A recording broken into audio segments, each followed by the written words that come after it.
This program is a presentation of UCTV for educational and non-commercial use only.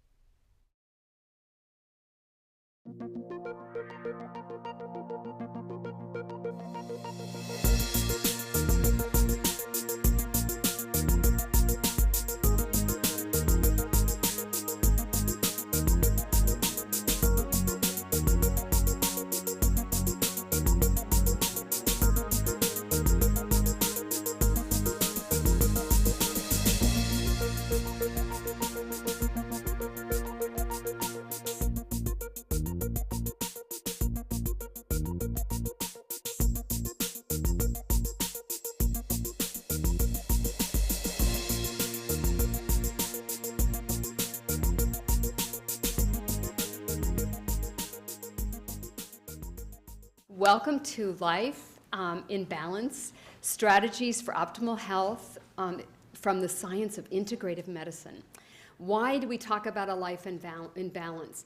That quality of life and vibrancy, to be mentally alert and physically fit, requires a lot of attention to being in balance. And I talked about how part of life is working out balances, the being happy about certain things, facing some of the more challenges that we feel, that life really is something that you're always working with, where it's a moving process. And one thing about a tightrope is the way they do this is they keep moving. And I think I mentioned last week that a key thing about life, that working on a tightrope, is the pole that they have. And I looked up why they have the pole. Does anybody remember what I said last week?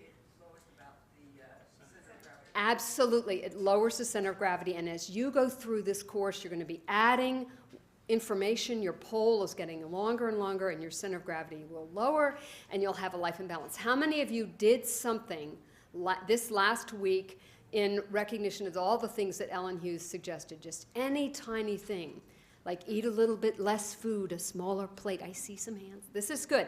So this can be something where you can apply all of the things that you're learning, and that's especially true tonight. So we want to promote health, prevent disease. We want to learn what kind of choices that we can make. There's so much under our control that we can do in making choices for ourselves and our families to have a life in balance. So last time we heard about sort of an overview from Ellen Hughes on individual health and vitality with sort of a focus on vital aging. We are what we eat.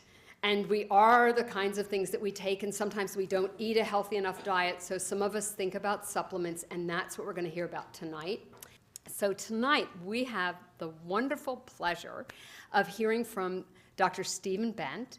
He's going to be talking about from popular wisdom to scientific evidence, evaluating the efficacy of herbs and supplements.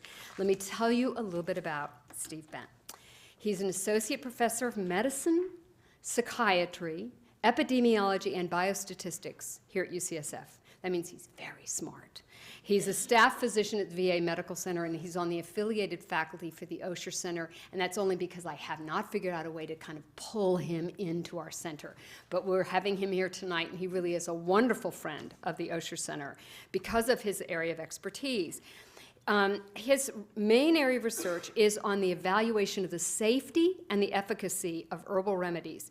And he's been most recently focusing on herbal remedies and diets and issues around autism. He served as the project director of one of the first large randomized clinical trials that looked at herbal therapies for benign prostate hyperplasia. I was at National Institutes of Health at that time. I knew all about his study, and the study that he conducted saved this country from making a mistake that would have cost $30 million. So this is the $30 million man. It was hearing about his trial. We went back, we were about to launch a brand new study that would have been your tax dollars, and it was one of my first acts when I was at the National Center for Complementary and Alternative Medicine to say, stop. We were not going to proceed with that study. We need to do a dosing trial. And the study was all ready to go out into the field, and I said, wait a minute, we have new information. We have to pull back, regroup. We're not going to do that. We're going to do better science. And it was all because of Steve. And so you have no idea what a pleasure it was to come here to UCSF and get to meet him. I won't tell you all about the studies that he's done with valerian and kava and omega-3 fatty acids, because I think he's going to share that with us tonight. But he's really a wonderful colleague, a wonderful speaker, and it is really my pleasure to introduce Stephen Bent. Thank you very much, Margaret. That was very nice, and it's really a pleasure to be here tonight and to share with you what I know about vitamins, herbs, and supplements. And I'm going to start with a little disclaimer just to let you know that I have no financial or other conflict of interest related to any of these products or the companies that make them. And then the other thing I wanted to make clear up front is that there are literally thousands of vitamins, herbs, and supplements. And clearly I'm not going to be able to cover even a small chunk of that group today. But what I really hope to be able to do is cover the most commonly used herbs and supplements, and then by doing so, give you some insight into the process of how we evaluate whether these are safe and effective so that you can apply that knowledge to other situations when you're thinking about using herbs and supplements in your own life. So my main goals today are to review the scientific evidence regarding the most commonly used vitamin supplements and herbs, to have you understand the 3 products that I think you should consider using. And maybe you can take a moment right now and see if you can think to yourself which 3 things that you might think would be the most interesting herbs, vitamins, or supplements to use, and see if we agree at the end of the presentation. And then have you understand the general process of evaluating evidence. So why are vitamins and herbs and supplements so commonly used? Well, there's lots of reasons, but one of them is clearly marketing. Who would not want to be a mega man? Who would not want to lose 56 pounds in just 6 months and go from that physique to the more cut physique on the opposite side in just a few months by taking this diet pill? It's very tempting. And then here's another product that I think is actually not quite as comical. It's called Cancer Off 126. This is a product that is currently sold over the internet. That website, herbdoc.com, is active, and this product proposes to help remove melanoma, breast cancer, lung cancer, intestine cancer, and many other things for $30 a month. And this brings up a significant issue that for some herbs and supplements that make false claims, it can really delay people getting to the appropriate care. So there's certainly many downsides as well as some potential benefits to vitamins, herbs, and supplements. But fortunately, none of these products are among the most commonly used herbs and supplements that I'm going to discuss with you today. This is the list of the top 10 most commonly used vitamins, herbs, and supplements in this country. And this comes from the National Social Life, Health, and Aging Project, which was a survey of over 3,000 adults living in the United States. And they were asked which of these products that they used commonly. And as you can see, the most common, not surprisingly, is the multivitamin, or about a quarter of the population in this age group was using it. And then down near the bottom, some herbs that are used by a much smaller percent of the population. But that's still, those are very significant numbers of people when you're talking about the entire US population. So we're going to go through these ones today. And then again, hopefully that process will give you insight into other vitamins and supplements. So we're going to start with the multivitamin.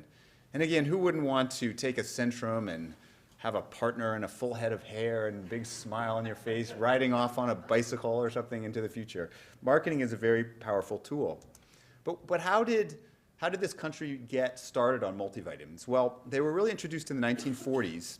And since about the 1970s, between a quarter and a half of the adult population takes a multivitamin. And I wonder if I could just ask, how many people in this room take a multivitamin? So probably somewhere between a quarter and a half. So it's pretty significant. They were originally formulated based on something called the RDA, which you've probably heard of, the Recommended Daily Allowance. That term has actually been changed, was changed in 1997 to the DRI, which is the Dietary Reference Index. And what those amounts are formulated for is to prevent nutritional deficiencies. So for example, vitamin D is given in amounts to prevent rickets, which is a bone disease if you don't have enough vitamin D. But they were not formulated with insight into what's the optimal level to create optimal health. They were just formulated to prevent disease. There are some formulas that are higher potency, and there's some specialty formulas that are multivitamins for people with diabetes or mature people. And there are some multivitamins that have herbs. But for the most part, there's a very long list of vitamins and minerals that are consistent between almost all the multivitamin products that are sold in this country. And they're almost in all of them have about the same amount, which is 100% of the RDA for most of these vitamins and minerals. So what do the experts say about multivitamins? Well, a decade ago, the New England Journal of Medicine, which is obviously a well-known medical journal, published an editorial called Eat Right and Take a Multivitamin. And they thought that all adults in this country should take a multivitamin based primarily on the benefits of folic acid for preventing birth defects. So they wanted everybody to take one so that women who could become pregnant would prevent having birth defects. And then a few years later, the Journal of the American Medical Association, another widely read and regarded journal, published a similar review that again concluded that all adults should take one multivitamin daily, and this is based primarily on the health benefits, again, of folic acid for birth defects and vitamin D and calcium for preventing osteoporosis. But what's the evidence behind these recommendations? Well, certainly there's a little bit of scientific rationale, and that is that many chronic diseases have common risk factors, such as smoking, dietary problems, a sedentary lifestyle, and obesity. And many of these risk factors share a common metabolic pathway, and that is that they can cause oxidative damage and inflammation. And we know from animal studies and in vitro studies that many of the vitamins prevent oxidative damage and they prevent inflammation. So people thought, well, if we know these products prevent this pathway, then why don't we give it to everybody and maybe we'll make people healthier, we'll make them live longer.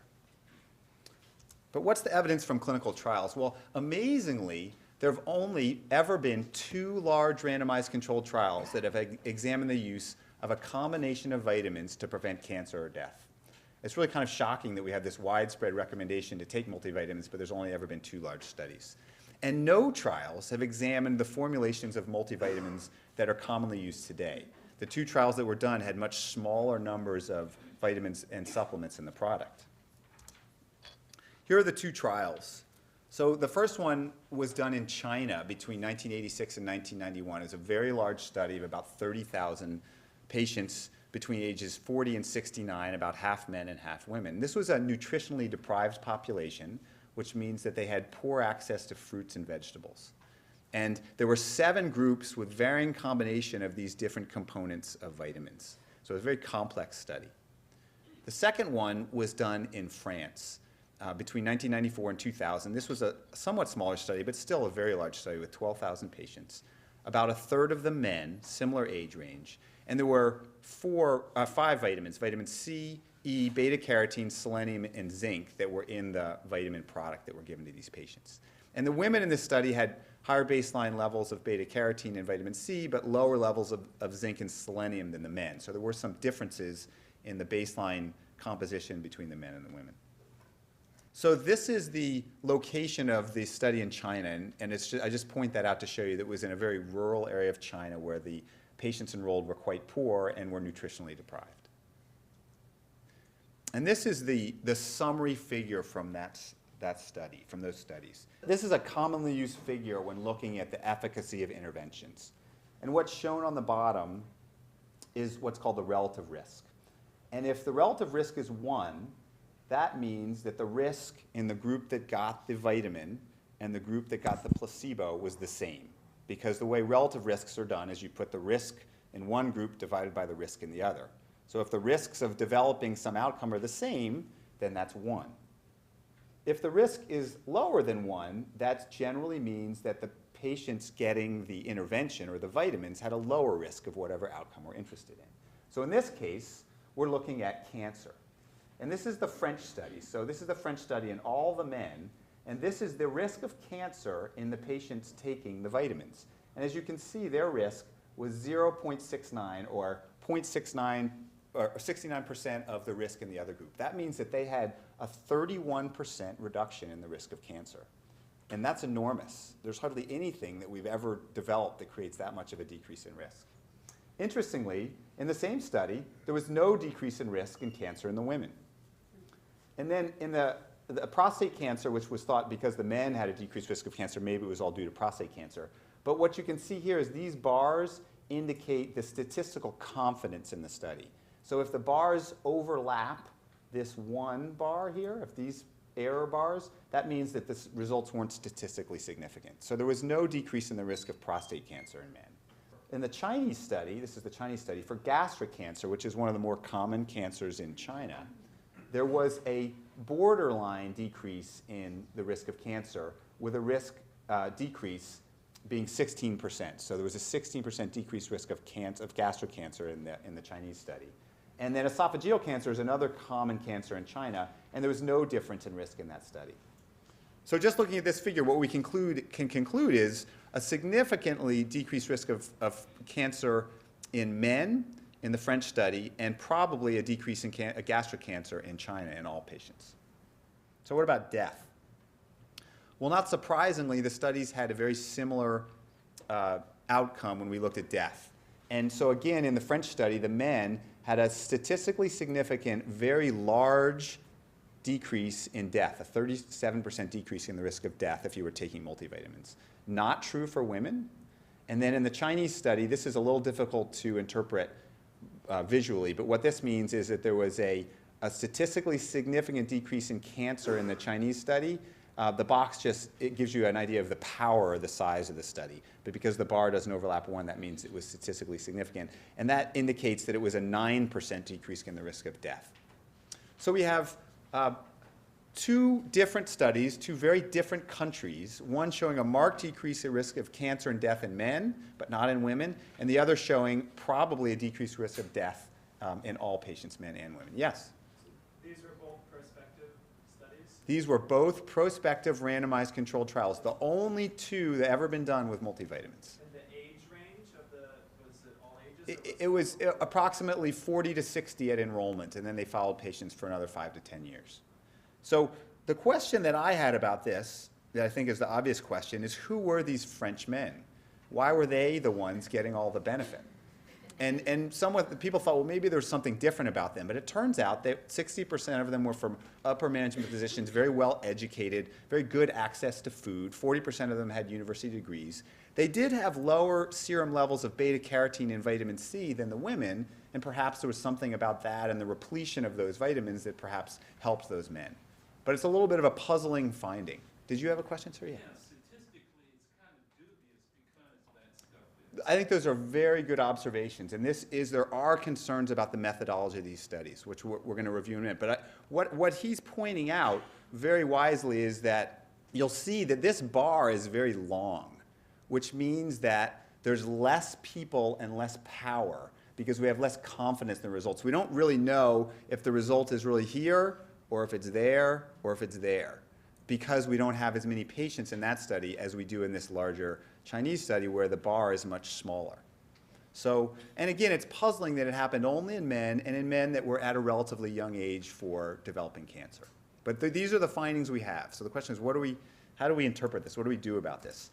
And as you said, there are some methodological concerns. One of them is that there was an inadequate description of blinding, meaning that we don't know for sure if the people knew that they were getting vitamins or a placebo. And certainly if you know you're getting vitamins, perhaps there are some perceived benefits and a strong placebo effect that might occur with that.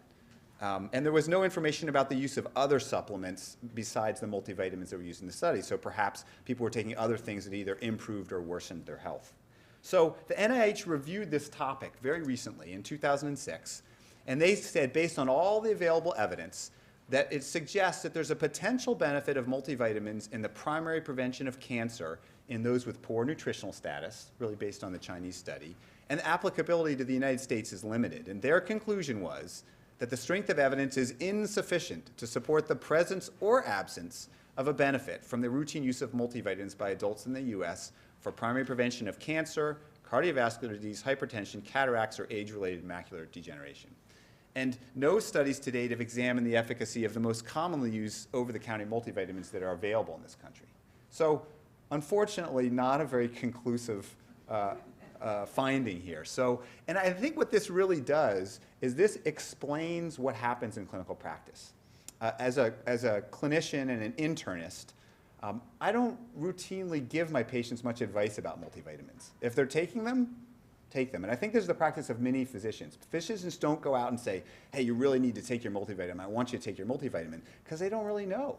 We don't really know if they work or not. So if people are motivated to take them, then they end up taking them, but physicians don't usually try to convince them to take them.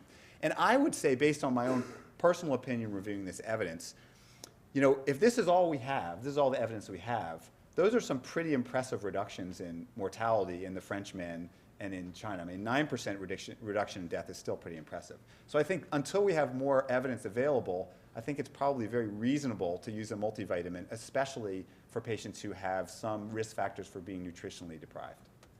Yes? I'm wondering.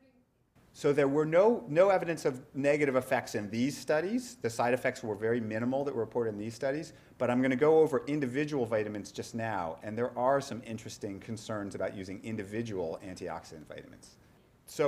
But remember that in these studies, the Chinese study used a multivitamin that had 7 components, and the French study had a vitamin that had 5 components, and the ones that are sold in this country have about 30 components. So they're very different products. So we really don't know. And I think the NIH wisely said there just isn't enough evidence for us to make a firm recommendation.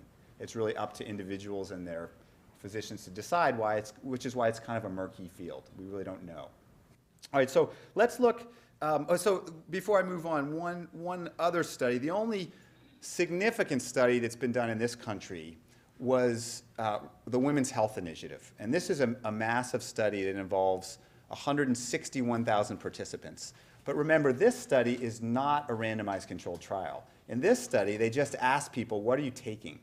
They're not randomized to placebo or vitamins. It's just people who are taking vitamins are compared to people who aren't. And in this study, if you were taking a multivitamin, your risk of cancer, MI, which is a heart attack, stroke, or death was almost the same, in other words, very close to 1, as the women who weren't taking multivitamins. So from the information we have in this country, it appears that people who are taking multivitamins do not achieve a benefit in the reduction of cancer, heart disease, or stroke or death. But we don't know because this design is not nearly as good as a randomized controlled trial. And that's a topic we'll touch on a little bit later, but it relates to the fact that people who choose multivitamins are probably choosing to do lots of other things that are good for their health. So we don't know that it's the multivitamin alone that is conferring a benefit if we find one. And in this case, we didn't even find a benefit. Okay, the one thing that we know for sure about multivitamins is that they're very good at preventing congenital birth defects.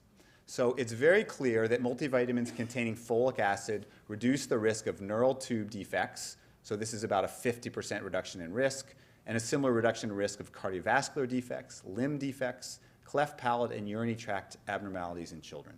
So clearly, we want all women of childbearing age who are considering pregnancy to be taking a multivitamin with folate. The same is true of pediatric cancer. So we know from many studies that the risk of certain kinds of pediatric cancer is much lower, and these summary bars are on this side of 1, which indicates a decreased risk of pediatric cancer in women who were taking the supplement their children had a reduced risk. I alluded to a little bit before about rather than looking at the big multivitamin pill, what about the individual components? So there was a very large review article published 3 years ago in JAMA that looked for all studies that examined whether these vitamins were beneficial for improving health. It was an enormous undertaking. They found 16,000 references, including 850 trials, and 68 of them were judged to be very high quality and were included in the review. Over 200,000 participants in these studies. The mean duration was about 3 years, and about 70% of the included studies were judged to have a low risk of bias, meaning they thought they were high quality studies, most of them. Now this figure I don't expect you to be able to interpret other than looking at this same figure we've looked at before, where this is the risk of 1, meaning if it's on 1, the vitamins don't do anything. And what I hope you can visually see is that most of the studies found that these individual antioxidant vitamins had a risk close to 1, meaning that they didn't do anything. And rather than looking at and if you sum them all together, if you say, let's take all of these studies of those 5 antioxidant vitamins, and we'll summarize them together, what was the risk in patients who took 1 or more of those vitamins versus the risk in patients who didn't? And the risks in those taking vitamins was 1.05, and that's a statistically significant increase in the risk of death. So if you were someone who was taking one of those vitamins, you had a 5% increase in the risk of death overall. So let's look at them individually rather than combined. So if you look at all the studies of beta-carotene, the risk of death in those taking beta-carotene was 1.07, or a 7% increased risk of death if you're a beta-carotene user in those studies. For vitamin A, a 16% increase in the risk of death. For vitamin E, a 4% increase in the risk of death. These are all statistically significant, meaning that the confidence intervals, or these bars, did not overlap 1. They were all on the wrong side of 1. For vitamin C, the estimate was that it was an increased risk of death, but this confidence interval overlapped 1. So we don't really know for vitamin C if it increases your risk of death. And the same thing for selenium. This one actually showed possibly a trend towards a reduced risk of death, but again, the confidence interval meant that there was no statistically significant result there, so we can't tell for sure if selenium helps. But what we can say for sure, based on the evidence we have, is that taking beta-carotene, vitamin A, and vitamin E is not a good idea. And vitamin C, we don't really know yet. So if you're taking any of those, I would encourage you to eliminate one thing from your medicine cabinet. And I think that's an important message. Yes? What's the definition of death? Is it accidental as well as cancer and heart disease, or? So in all of these studies, it's any death. And that's almost generally true with any type of study, that the outcome of death is, there's one overall death outcome where they take all kinds of death, and then they usually look individually at cancer death, cardiovascular death, accidental death, depending upon the intervention. But this was overall death. Yes? Are all antioxidants created equal? Probably not. And we don't know which ones are better and why.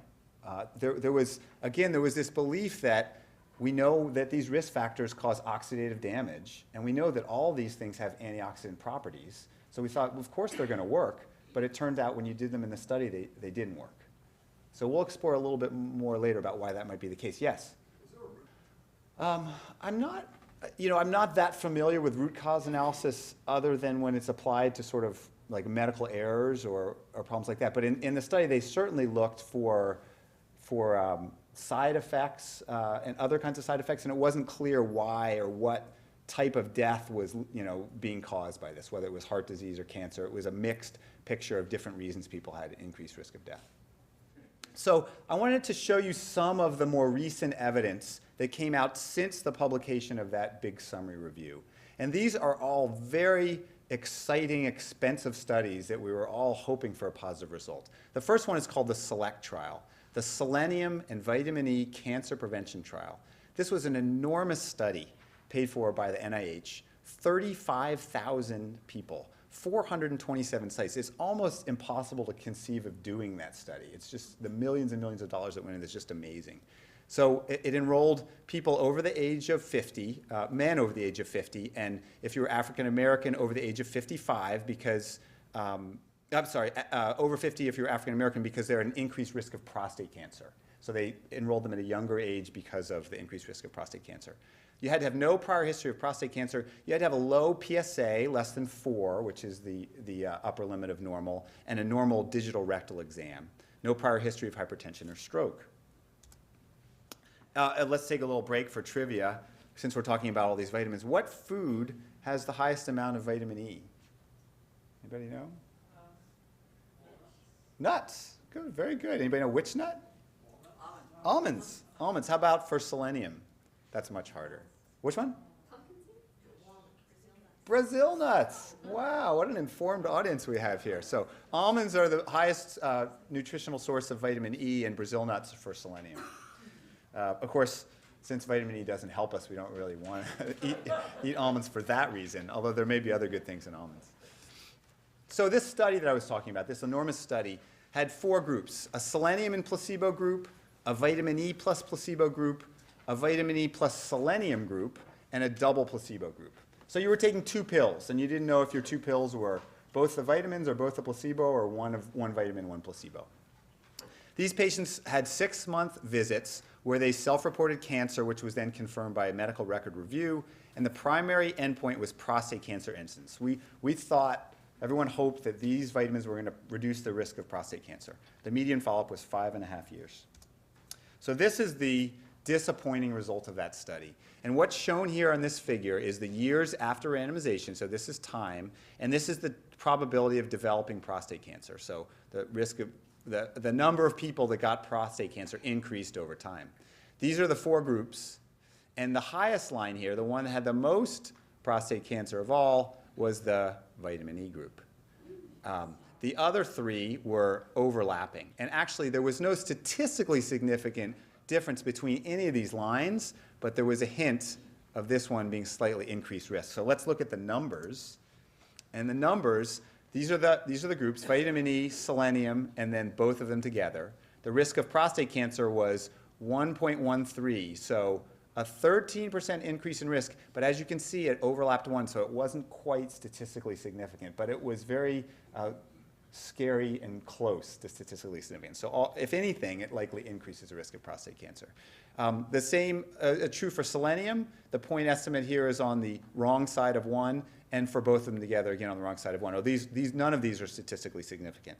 If you look at all cancer, again, very close to 1, cardiovascular disease close to 1, and death a little lower than 1, but again, a wide confidence interval, so we really can't tell. So the editorialist for this study, which was also in the New England Journal of Medicine, said, physicians should not recommend vitamin E or selenium or any other antioxidant for the prevention of prostate cancer. It may be time to give up the idea that the protective influence of diet, which is clearly observed in populations transitioning to a Western diet, can be emulated by isolated dietary molecules. Now, I think that's a very powerful statement, so I want to sort of dissect that with you. So what this editorialist is saying is that when people move to this country, they get a much higher risk of certain kinds of cancer and cardiovascular disease. And people thought, well, maybe let's just give everybody a few vitamins and we'll get the risk back to normal. And the problem is it doesn't seem to work. It doesn't seem that we can give somebody a pill and reduce their risk back to what it was when they ate a healthy diet. So we kind of have to give up on the idea that as Americans we can have this for our breakfast, lunch, and dinner, take one of these, and be healthy. It just doesn't seem to work. So let's look at another very large study that came out last year. This was the Physicians' Health Study, another enormous study. 14,000 patients, male physicians, aged greater than 50, were randomly assigned to vitamin C, E, or placebo. Again, 4 groups where you either got 1 vitamin or the other, or 2 placebos, or both vitamins.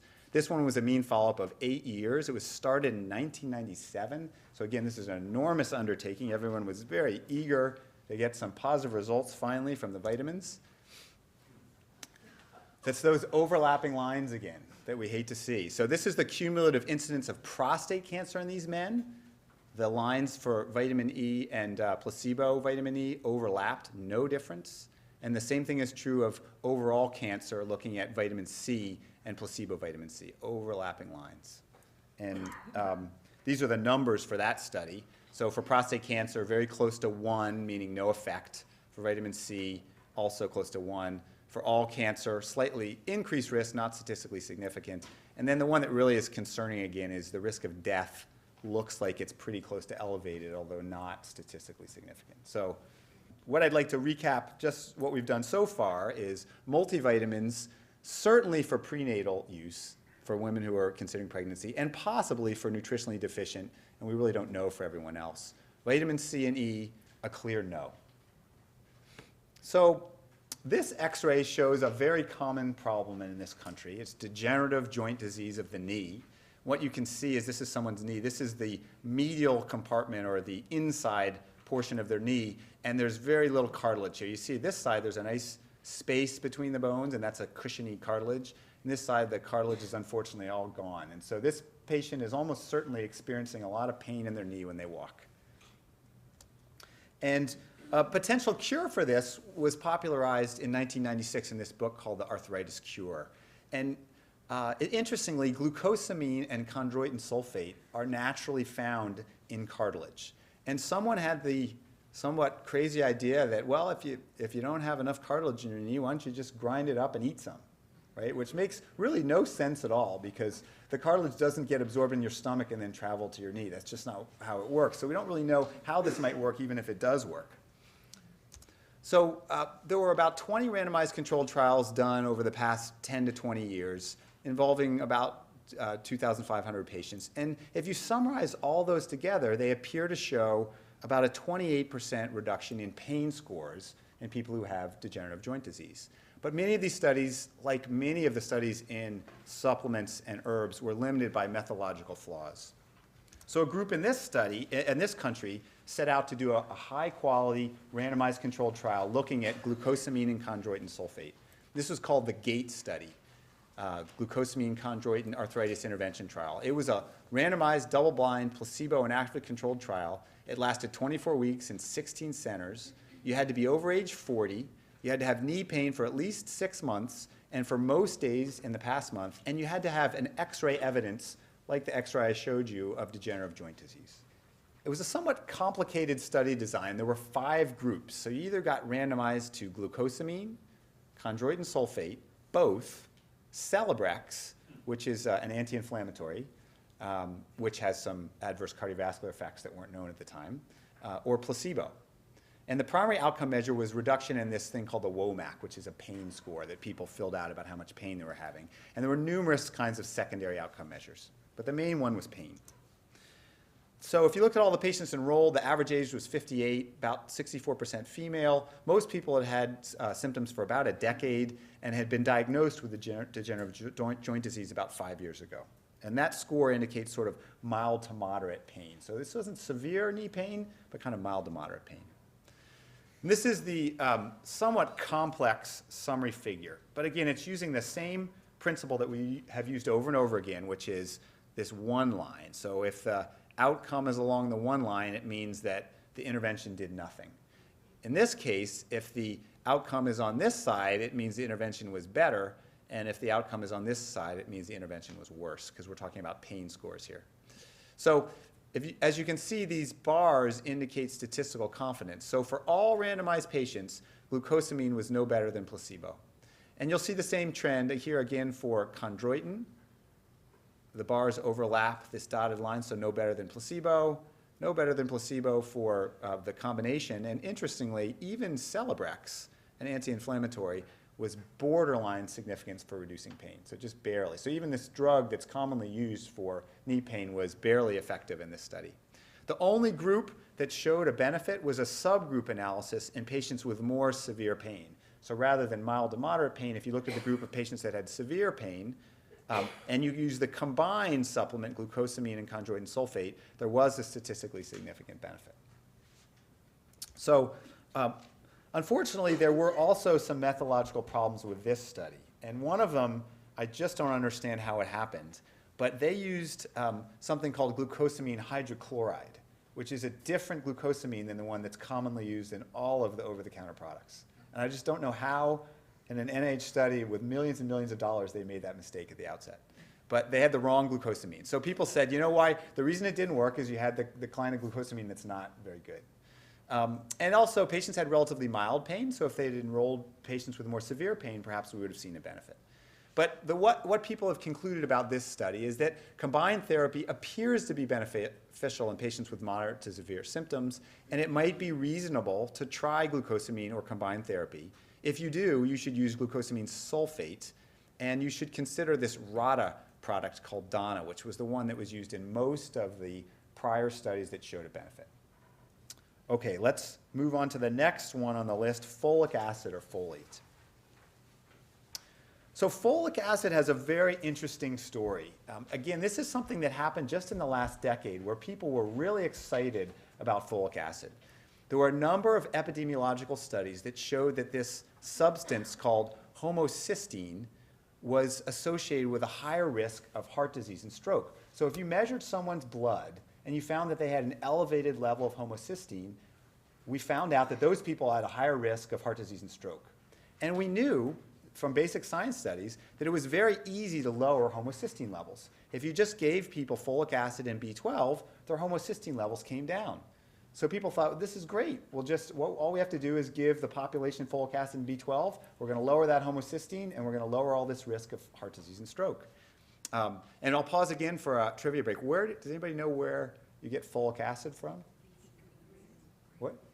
Leafy greens is one, but the one that has the highest concentration of folic acid is a little more obscure. Vegemite. Vegemite, as you may recall from the very popular song by men at work. Do you speak in my language? He just smiled and gave me a Vegemite sandwich. Those lyrics from that song. So Vegemite is actually made up of brewer's yeast. So brewer's yeast has very high concentrations of folic acid. So in any case, based on the evidence that I talked to you about, and the fact that in this National Health and Nutrition Exam Survey, which is an enormous survey of adults in the United States that occurred between 1988 and 1991, it showed that many adults in this country did not meet the RDA for folic acid. So their folic acid levels were low. And based on that study, the FDA mandated the addition of folic acid to breads, cereals, flours, cornmeals, pastas, rice grain, and other products. So you may not know this, but you are getting folic acid whether you like it or not if you eat any of these things. And the reason they did that was to try to reduce the risk of birth defects, because they figured women who weren't taking multivitamins at least would be eating bread, and by doing that we would reduce the risk of birth defects. And in fact it worked. There was a very large reduction in neural tube defects after the institution of this policy. So when people started thinking about this homocysteine issue, they were very excited. And as recently as 2005, the American Heart Association said that the lowering of the population mean level of homocysteine is estimated to have prevented 17,000 deaths in this country every year. So they were really excited. Physicians were recommending that everybody should be taking folic acid routinely. And unfortunately, 5 initial randomized controlled trials found no convincing evidence of a benefit. So in this country, we decided we're going to do the definitive study to show that it really works. And this was called the WAFAX study. It enrolled 5,000 women, U.S. health professionals that had prior cardiovascular disease or 3 risk factors for heart disease. And they were randomized to folic acid and B6 and B12 or placebo. The main outcome was a composite measure, meaning combined heart attack, stroke, coronary revascularization, or cardiovascular disease death. What kind of figure do you think we're going to see? Oh no, it didn't work. So it didn't work. So the line for active treatment, the folic acid and the B vitamins, and the placebo, again, are overlapping. We didn't prevent heart disease, death, and stroke by giving folic acid. The homocysteine levels went down. Everyone's levels went down, but unfortunately, it didn't prevent death. So when homocysteine levels are elevated, it means you're at risk for heart disease, but unfortunately, when you lower that homocysteine level, it doesn't prevent your risk for heart disease. Was there a study done with men? So of the earlier 5 studies that were smaller, there were men included in that study. That's a good question. I mean, it's possible that the risk is different in men, as we saw in the French study, right? That maybe vitamins have a different effect in men. So in the editorial for this article, the editorialist said, as shown with antioxidant vitamins, with postmenopausal hormone therapy, and that's a whole other story that was thought for a long time to reduce the risk of heart disease and death, and it doesn't. And more recently, HDL-raising agents, which is a whole other story. Unfortunately, although high HDL is good, if you give someone a medicine that raises their HDL, it doesn't work to prevent death. The success of cardiovascular therapies cannot always be predicted based on experimental and observational data. Meaning, just because people have high homocysteine levels in heart disease, just because we lower their homocysteine levels, it doesn't mean it's going to work. So you really need a randomized controlled trial of an intervention to show that you have a benefit in some outcome. So the editorialist again recommended B vitamins are not recommended for CAD prevention, and there's no role for screening for elevated homocysteine levels. So question, I mean, this is a profound statement that you're making right here. No, so that's a very good question, and I think I probably said something very confusing there. So statin medications like Lipitor, the primary, well actually we don't know exactly how they work, but they substantially lower LDL.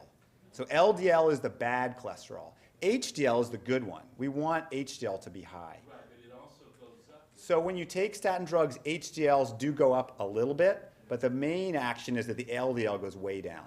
But there are some other drugs that just raise HDL that have no effect on LDL. And when they've studied those drugs that just have HDL raising properties, they didn't work.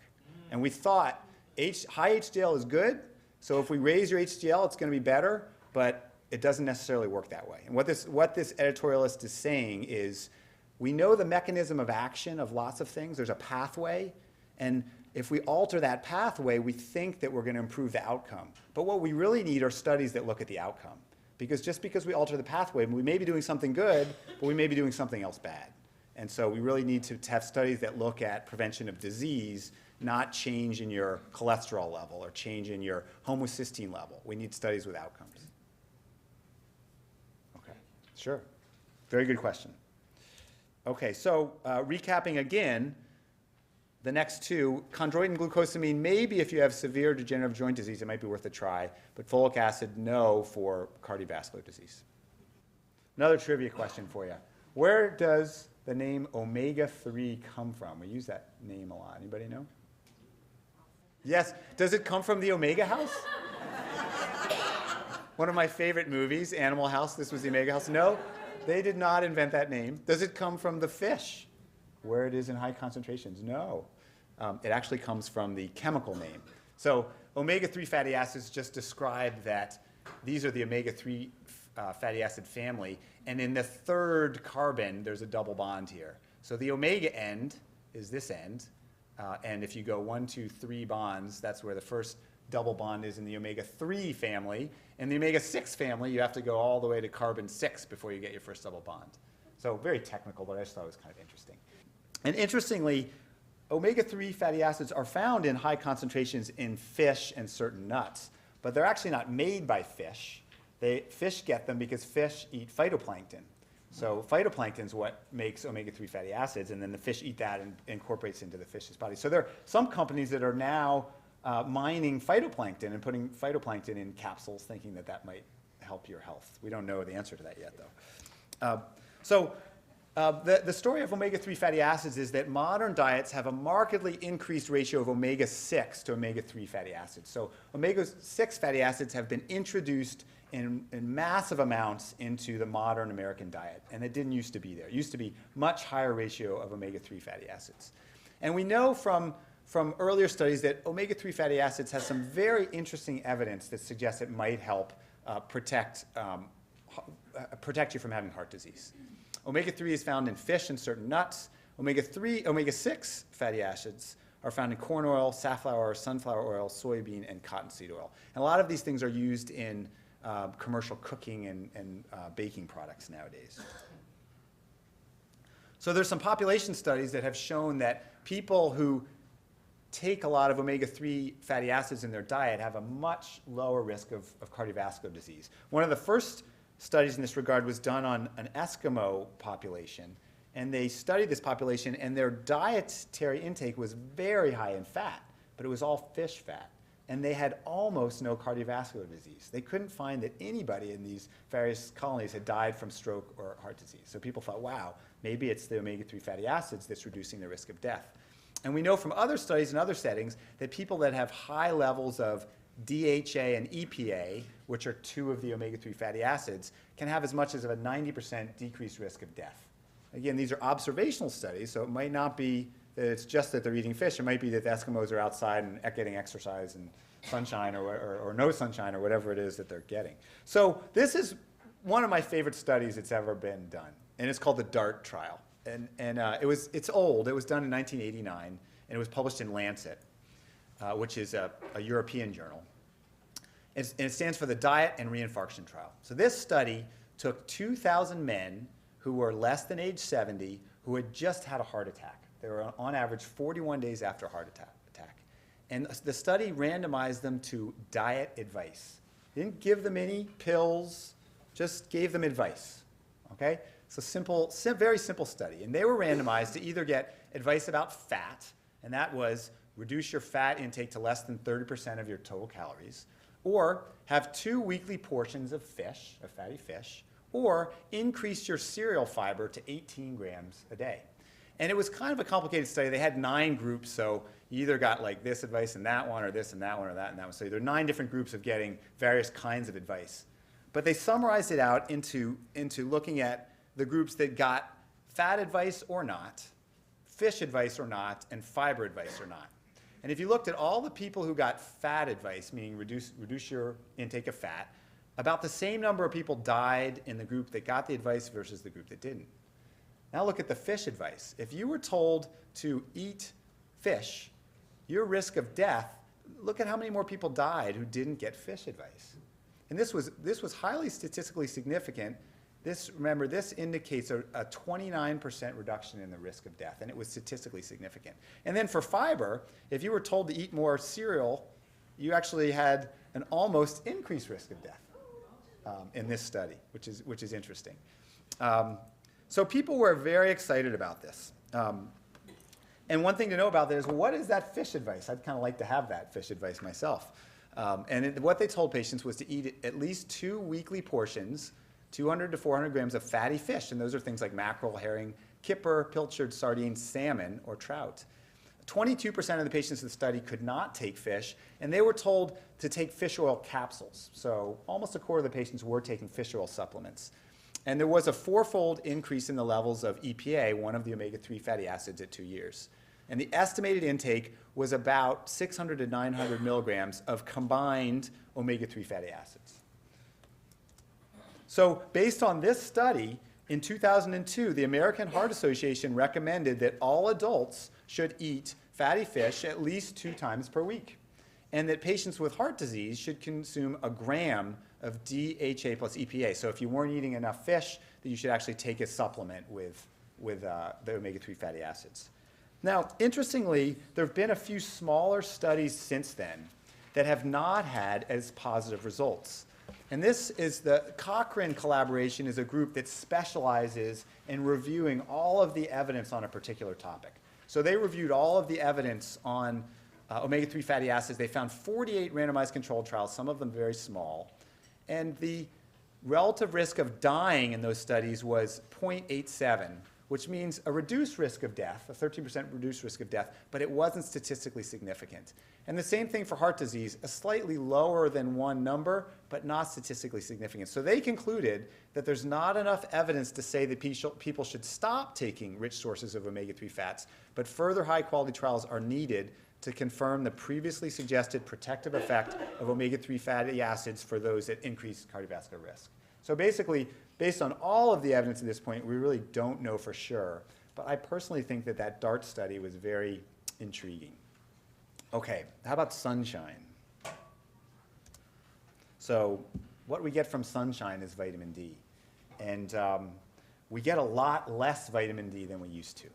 So it used to be that we were out, working in the fields or hunting and gathering, and our bodies produce vitamin D from our sun exposure. But most of us now spend a lot of time indoors at the computer, and we're outside. We wear our long sleeve shirts and our hats and our SPF 50 sunscreen. So we get a lot less vitamin D. And in fact, if you look at population levels of vitamin D, they've decreased by about half in the last 2 decades. And that corresponds exactly to when the Dermatology Association started having major campaigns about wearing sunscreen.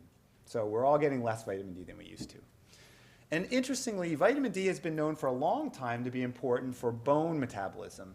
And vitamin D and calcium, there have been a number of studies looking at whether vitamin D and calcium prevent bone disease, primarily osteoporosis or thin bones. So somebody said, well, why don't we take all those studies that were used for bone disease and look at whether people lived longer? So they pooled all the studies, which was about 60,000 participants, and the dose of vitamin D in those studies was between 400 international units, so vitamin D is dosed in units and not milligrams, to 2,000 international units. And the largest study there was about 36,000 women. It counted for more than half of the total participants. It was postmenopausal women between the ages of 50 and 80 who were taking calcium 1,000 milligrams or vitamin D 400 versus placebo. And the mean follow-up was 5 years.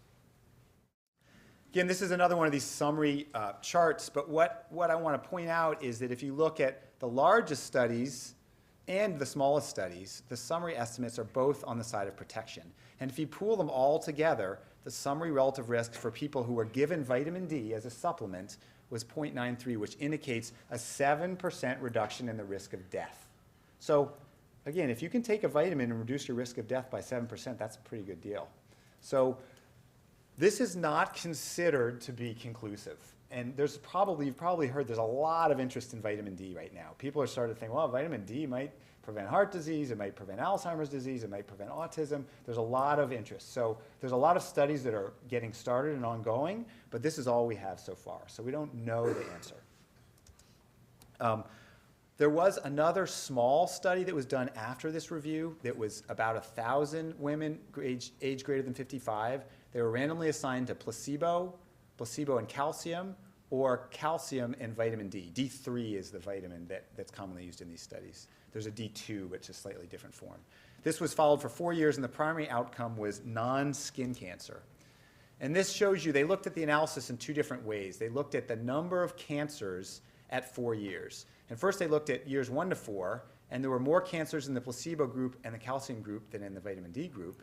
And then if you looked at years 2 to 4, thinking that whatever cancer developed in the first year probably was already there and wasn't related to the vitamin, even in just the years 2 to 4, there were far fewer cancers in the people taking vitamin D. And graphically, that looks like this. So this is the incidence of cancer, meaning if you're at 1, you don't have cancer, and the further you go down here means the more people got cancer in that group. So the most cancer was in the placebo group, then slightly less in the calcium-only group, but significantly less here in the calcium and D group. To recap where we are so far, multivitamins, well, let's just add those ones at the end. So omega-3 fatty acids, I put maybe, and vitamin D maybe. And so you'll get to decide for yourselves whether you think that's a good idea. I put zinc on the list just because it's one of the most commonly used things, and I wanted to show you the incredibly long list of things that people use zinc for. It's too long for me to even read. But there's so many different outcomes and so many different small, poorly organized studies that we really don't know whether it works or not. So all I can tell you about zinc is that it's inconclusive. And there are some concerns that zinc, being a metal, could have some toxic effects. And we just don't have enough data to know whether it's a good idea to be using zinc. So this is the last one I'm going to talk about. Anybody know what this one is? That's saw palmetto. Yeah. You guys have a handout. That's not fair. So this grows in the southwest United States. It was originally used by Native Americans, widely used in Europe for benign prostatic hyperplasia, which is enlargement of the prostate in men, happens in all men as we age, and it interferes with urination. It is the 5th most commonly used in the herb in the US, at least it was several years ago. Now it's more like the 9th or 10th. And prior studies showed mixed results. So we decided to do a study here. We did a randomized double-blind placebo-controlled trial. We enrolled patients over the age of 50 who had at least moderate symptoms of urinary problems. And they were given either saw palmetto, 160 milligrams twice a day for a year, or placebo. Fortunately, this is the dose that was used in all the prior studies, so we didn't have any questions about dosing. We knew this was the dose that people thought worked.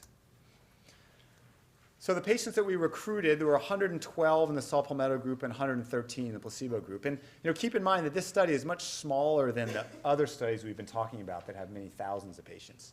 So this was the first what we thought was very high quality study to look at this outcome. Patients were about 60 years old. This indicates that they had moderate symptoms. This is a symptom score. And their prostate size was, again, indicating kind of moderate disease. And then this is a figure that has the similar trend of overlapping lines. There's a little bit wider spread in the lines just because we spread out the figure. But the error bars indicate the statistical significance for each point. As you can see, these bars are large enough that there is no confidence that this line is any different than this one. And what this shows is the saw palmetto group. This is the symptom score, meaning patients reported how severe their symptoms were. Higher is worse, lower is better. And the symptom scores were almost the same in the saw palmetto group and the placebo group, and no statistically significant difference. So taking saw palmetto did not make men's symptoms get any better. What I find really interesting about this figure is that these 2 points up here are the beginning of the placebo run-in period. So everyone in the study got placebo for the first month, from here to here. And their symptom scores went down from a mean of about 17 to about 15, so improved about 2 points, and then really didn't improve much at all after that. They didn't know that they were taking placebo. They were told they were taking a study medication, that they'd be taking placebo at some point during the study, but they didn't know when. And they improved. So really a striking, and this is seen in almost all studies of this condition. So a condition that's clearly mechanical, the prostate gets big and it blocks off urinary flow, yet giving a placebo somehow relaxes the prostate and makes people urinate better. And the same thing was seen with urinary flow. So this is men urinated into a machine that measured the strength of their urinary flow. Again, the lines are almost identical, no significant difference between the 2 groups. And again, you can see this is the placebo run-in period. So here, more flow is better. So even on placebo, between here and here, their symptoms were better on placebo. So they got better while they were taking placebo. This was the beginning of the study. This is the placebo period, and this is the first measurement after placebo. But wouldn't any therapeutic trial show that? Because it's my experience. It's an incredibly interesting field, and yes, the placebo effect has been widely documented in many different conditions, and people use that figure of about a 20-30% improvement in whatever you're studying. And what I find interesting about this is that the first slide we looked at was symptom scores, so people were reporting how they were feeling. So it's kind of like, okay, I can understand that you're taking a placebo, maybe you sort of feel better, you know. But this is actually a mechanical, this is just measuring your urinary flow. And it's a very mechanical process. So it doesn't just affect how we're feeling, it actually affects physiological functions in our body. So the placebo, the mind is a very powerful thing, absolutely. Yes?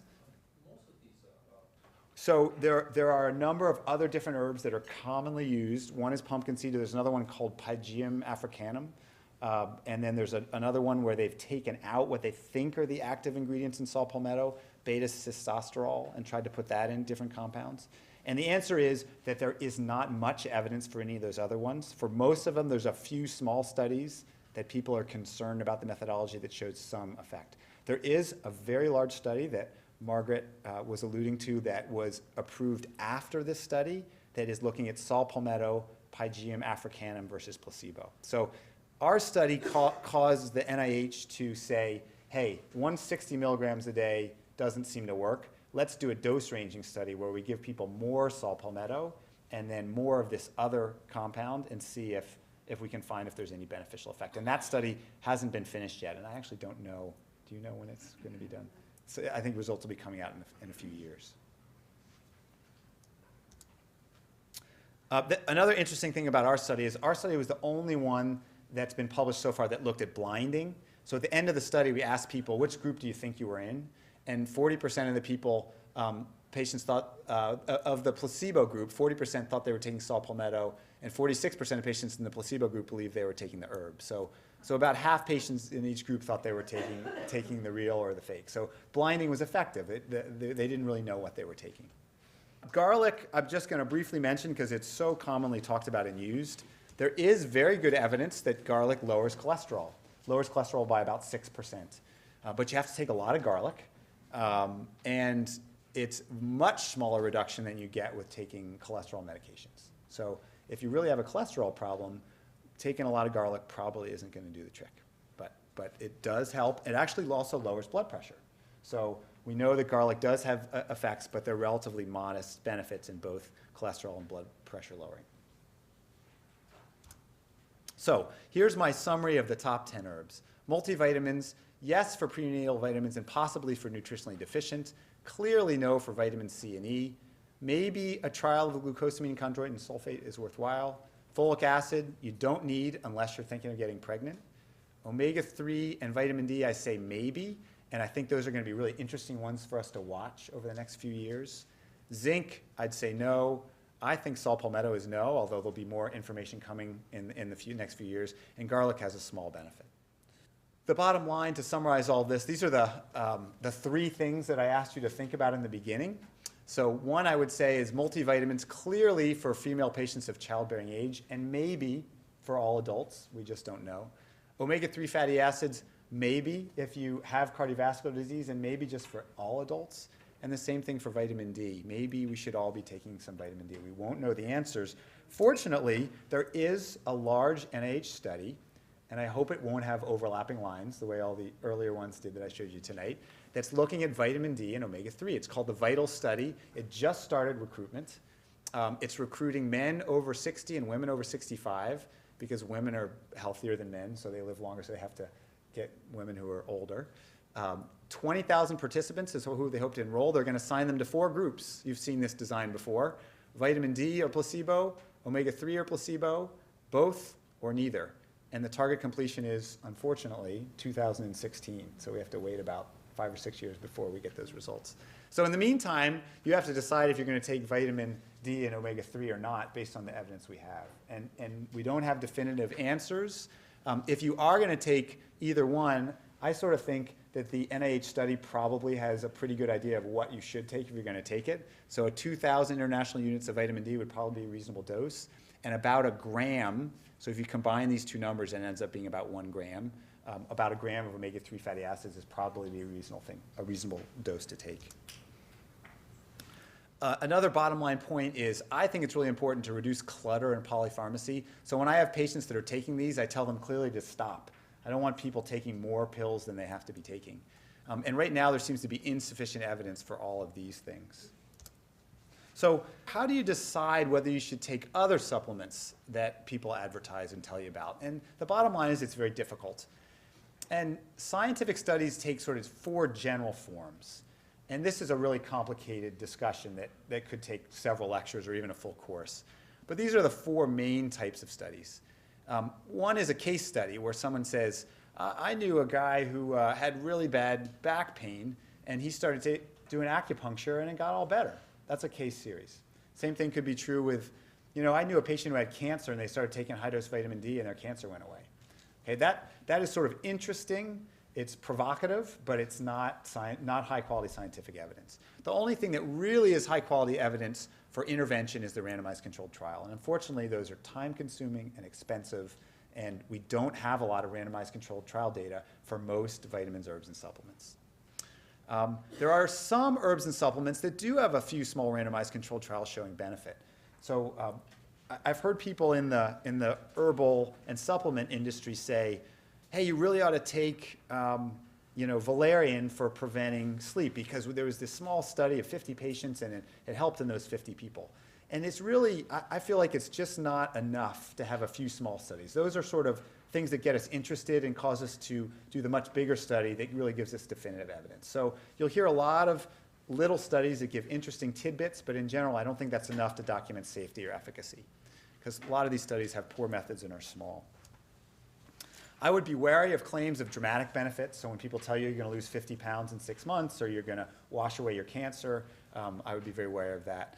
These are some very good sources to seek further information. I think this is the best website for alternative therapies. It's called naturalstandard.com, and they have very unbiased and I think critical high-quality reviews of all prior evidence for almost all of the supplements you would consider taking.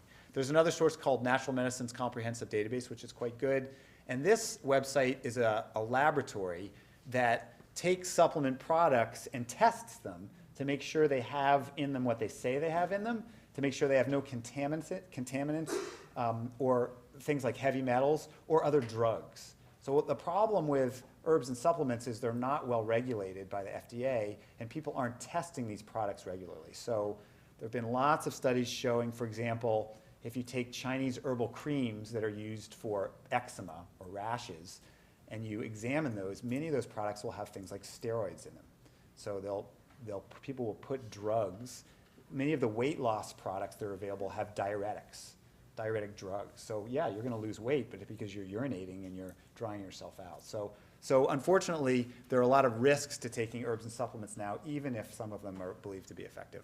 That's not true for vitamins. Most vitamins are produced by large companies that have very good safety standards. As always, I think you should discuss things like this with your doctor or your health professional so that they can help you figure out if it's effective. And remember, for general health, nothing beats exercise, a healthy diet, and stress reduction. Really, if we could focus more on those things to make people healthy, I think we'd get a lot more bang for our buck. And I'm a big fan of this concept of active versus passive preventive measures. And I think a lot of times in our society, we're looking for the pill. We're looking for the treatment where we can go lie in someone's room and they're going to take care of me and fix me. And what we really need to get people to do is to learn how to enrich their own health and by being active both physically and mentally. And I think that we'll get a lot more health in this country and internationally if we do that. So thank you very much for your attention. I appreciate it.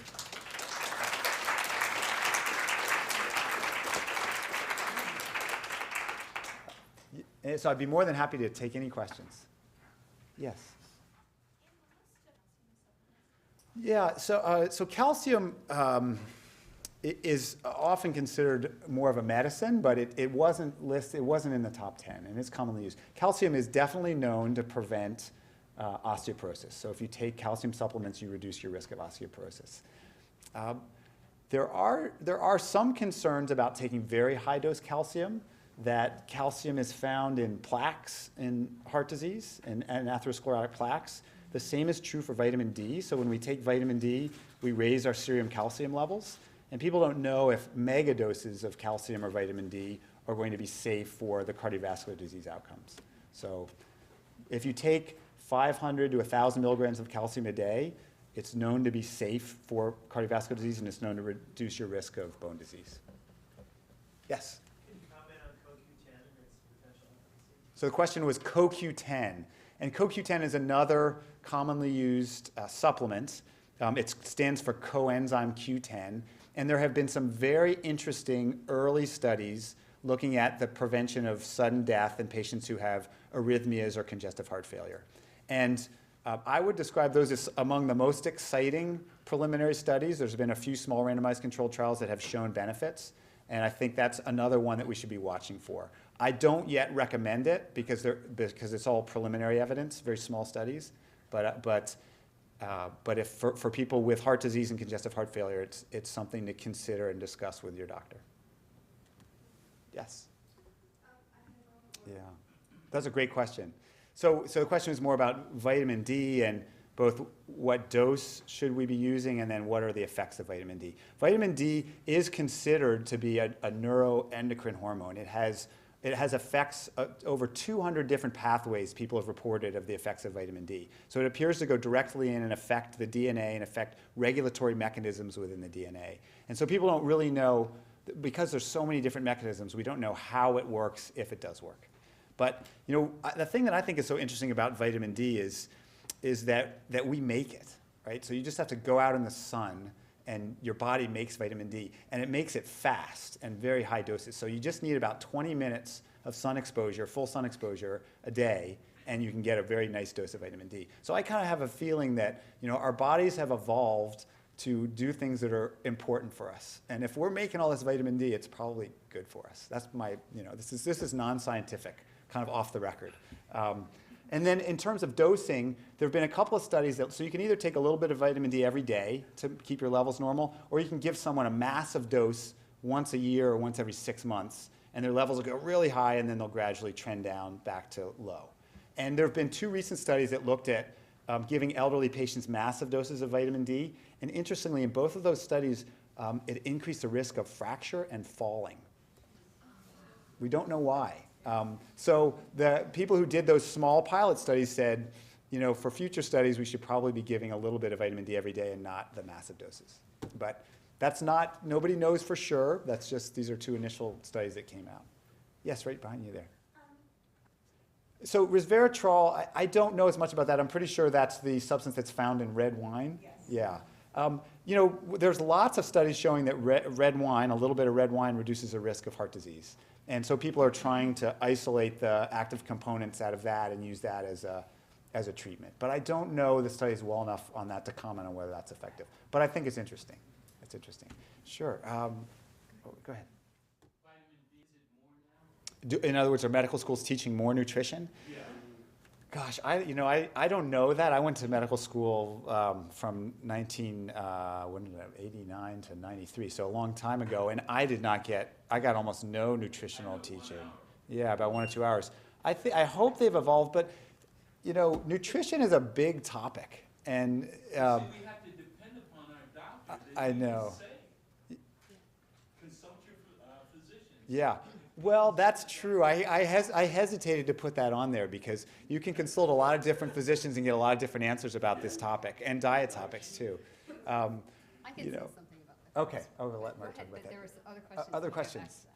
Yes.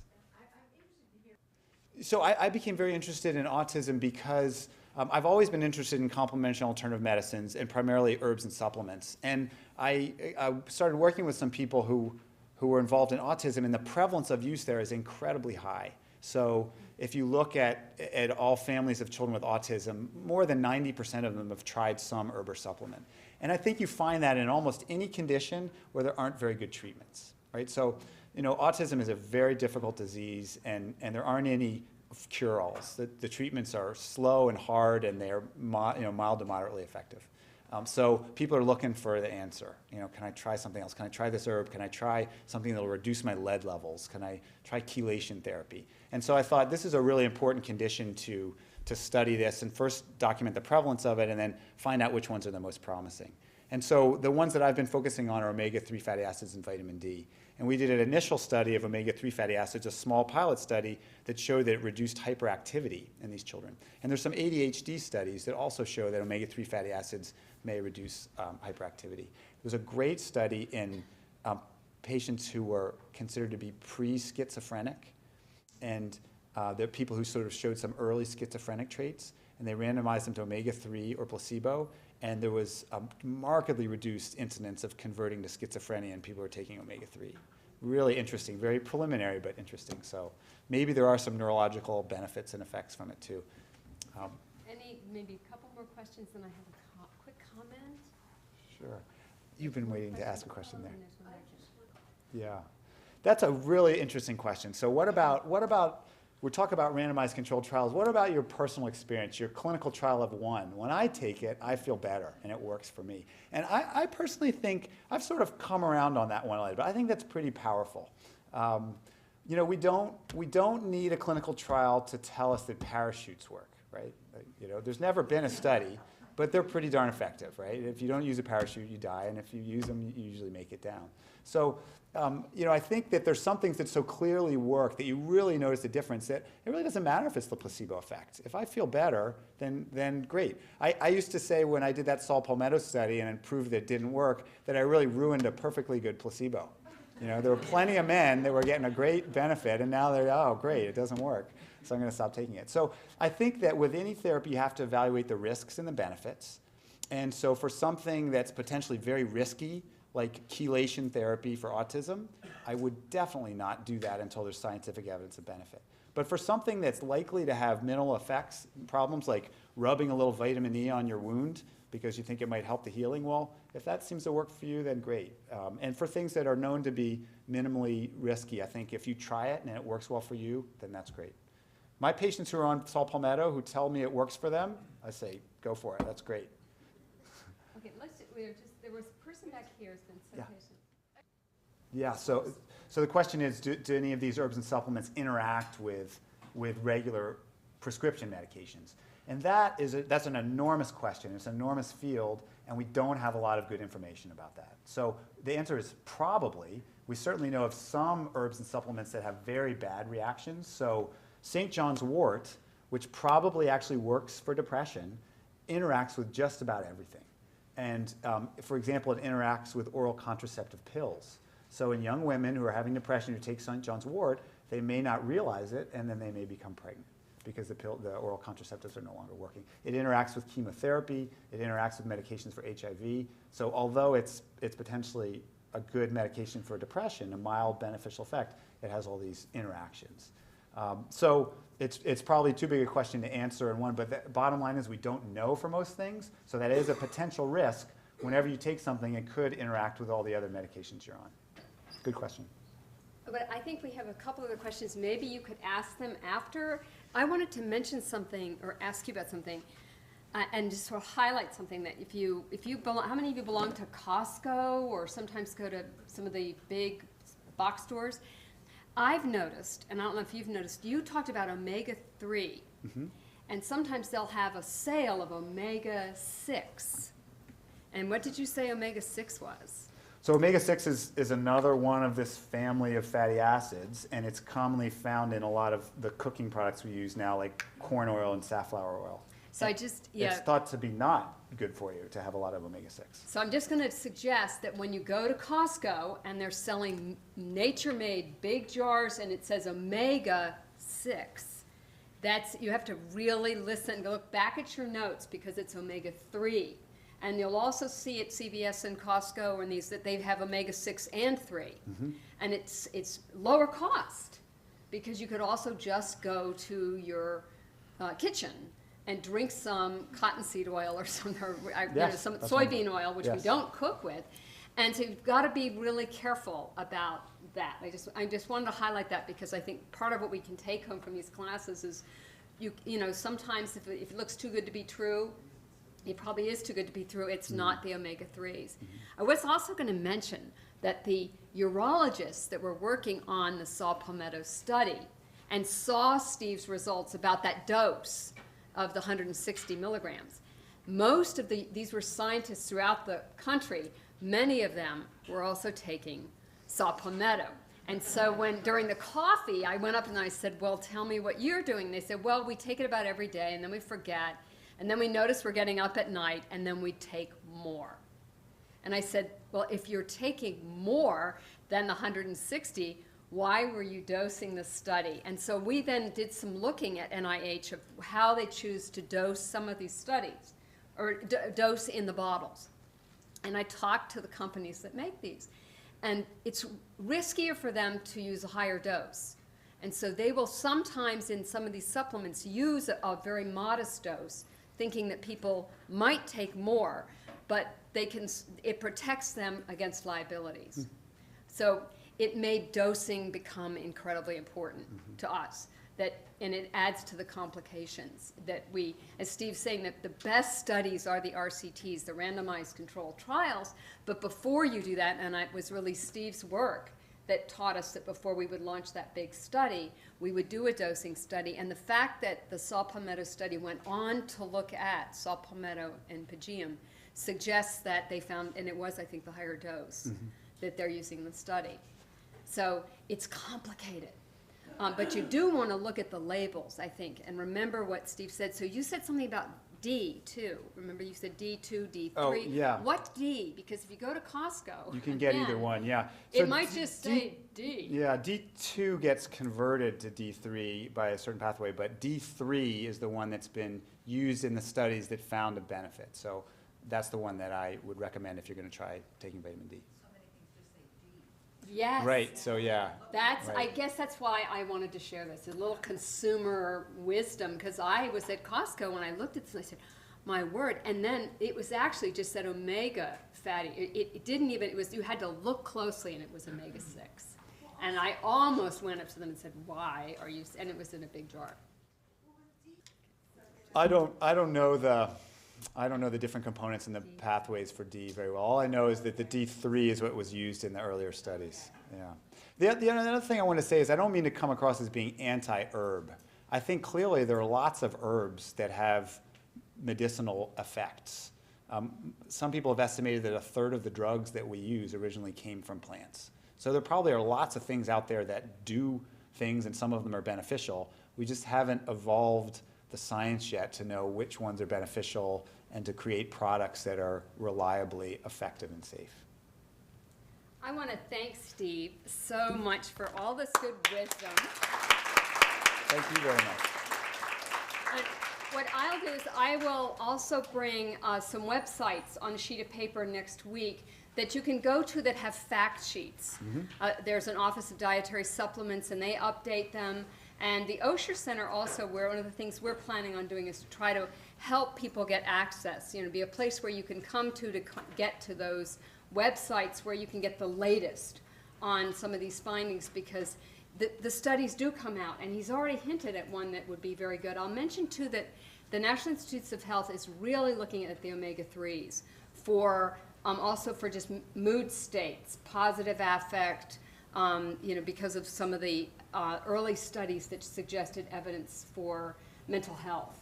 So, and they're also studying it for heart disease at the National Heart, Lung, and Blood Institute. So people are very interested, but interest doesn't mean that those lines won't be, parallel. And most of us as scientists, we love to see the lines. We would love to get some exciting effects. We have maybe one more question, then I know people need to go. Right. So that's a good question, and I think it's interesting. The question is about which omega-3 should we be using. So the fish ones are EPA and DHA. Those are the two fish omega-3 fatty acids.